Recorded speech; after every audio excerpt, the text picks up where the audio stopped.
लोगों से छुपाई है कि उस रात मेरे साथ क्या हुआ था और मैं कैसे जली थी। मेरा घर लखनऊ के पास हरदोई जिले में था। मेरे दो भाई थे, राजा हिरण्याक्ष और राजा हिरण्यकश्यप। मेरे बड़े भाई राजा हिरण्याक्ष ने आर्यों द्वारा कब्जा की हुई संपूर्ण भूमि को जीतकर अपने कब्जे में कर लिया था।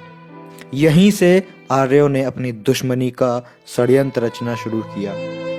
मेरे भाई हिरण्याक्ष को विष्णु नामक आर्य राजा ने धोखे से मार डाला था, जिसकी वजह से मेरे छोटे भाई राजा हिरण्यकश्यप ने अपने भाई के हत्यारे विष्णु की पूजा पर प्रतिबंध लगा दिया था। लेकिन हिरण्यकश्यप के पुत्र प्रहलाद को विष्णु ने नारद नामक आर्य से जासूसी कराकर उसे गुमराह किया और अपने झांसे में लेकर घर में फूट डलवा दिया। प्रहलाद गद्दार निकला और विष्णु से मिल गया तथा दुर्व्यसनों में पड़कर पूरी तरह आवारा हो गया। सुधार के तमाम प्रयास विफल होते जा रहे थे। राजा ने उसे घर से निकाल दिया। अब प्रहलाद आर्यों की आवारा मंडली के साथ रहने लगा। अब अव्वल नंबर का शराबी और आवारा बन गया था, परंतु मेरा स्नेह अपने भतीजे प्रहलाद के प्रति बना ही रहा। मैं अक्सर राजा से छुपकर प्रहलाद को खाना खिलाने आती थी। फागुन माह की पूर्णिमा थी।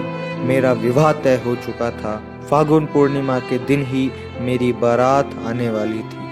मैंने सोचा कि आखिरी बार प्रहलाद से मिल लूं, क्योंकि अगले दिन मुझे अपनी ससुराल जाना था। जब मैं प्रहलाद को भोजन देने पहुंची तो प्रहलाद नशे में इतना धुत था कि वह खुद को ही नहीं संभाल पा रहा था। फिर क्या था, प्रहलाद की मित्र मंडली यानी कि आर्यों ने मुझे पकड़ लिया और मेरे साथ सामूहिक दुष्कर्म किया। इतना ही नहीं, भेद खुलने के डर से उन लोगों ने मेरी हत्या कर दी और मेरी लाश को भी जला दिया।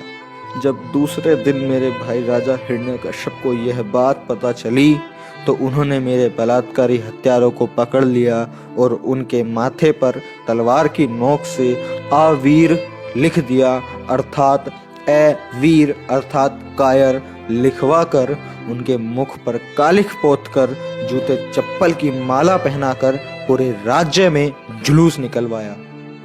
जुलूस जिधर जिधर से भी गया, हर किसी ने उन बलात्कारी हत्यारों यानी कि आर्यों पर कीचड़ गोबर कालिख फेंक कर उनका तिरस्कार किया। परंतु इन झूठे फरेबी मक्कार पाखंडी आर्यों ने मेरी इस शहादत की सच्चाई को छुपाकर होलिका दहन के रूप में एक त्योहार बना दिया है और आप लोग अपनी अज्ञानतावश इसके झांसे में आकर अपनी ही अनार्य बहन होलिका को हर साल जलाकर दूसरे दिन नशे में धुत होकर एक दूसरे को कीचड़ गोबर रंग लगाकर खुशियां मनाते हो। मैं अपने अनार्य भाइयों से पूछना चाहती हूँ कि आखिर आपकी यह बहन कब तक जलती रहेगी और आर्यों के झांसे में आकर अज्ञानता का यह खेल आप कब तक खेलते रहोगे। मैंने मेरी पूरी आप बीती आपको बता दी है। अब निर्णय आपको ही लेना है कि क्या आपको मेरी मौत पर खुशी मनानी चाहिए या नहीं। अगर आपको जरा परवाह नहीं है अपनी बहन की तो शौक से खुशियां मनाइए।